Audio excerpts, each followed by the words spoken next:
What's the creepiest thing that ever happened in your house? When we moved into our new house, we were excited.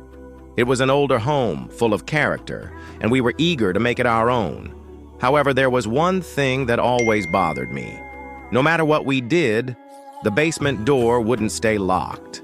It was an old door, and we figured maybe the hinges were just worn out.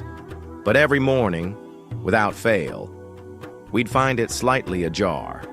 At first, we thought it was just the house settling. You know, things creak and shift over time. But then, the noises started. It began with soft creaks in the middle of the night. At first, I thought it was the wind or the house settling further, but then it became something else. It was a rhythmic tapping, almost like someone was knocking on the basement door from the inside. I tried to ignore it, but it kept getting worse. One night, in a fit of frustration, I decided to do something about it. I wedged a chair under the handle of the basement door, hoping it would keep it from opening. The next morning, when I walked into the kitchen, I froze.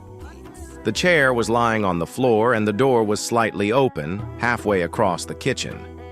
That's when we realized we couldn't ignore this anymore. We set up a camera, hoping to finally figure out what was going on. The next morning, my heart nearly stopped as we watched the footage. At exactly 3:12 a.m., the door handle slowly, almost deliberately, turned.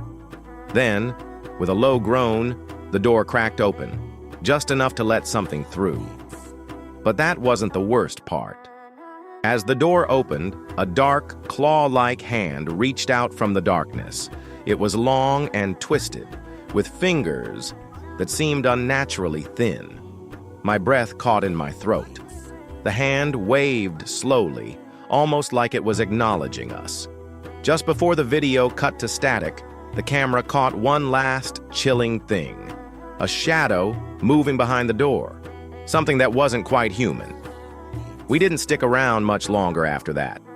We packed up, sold the house, and left within the week.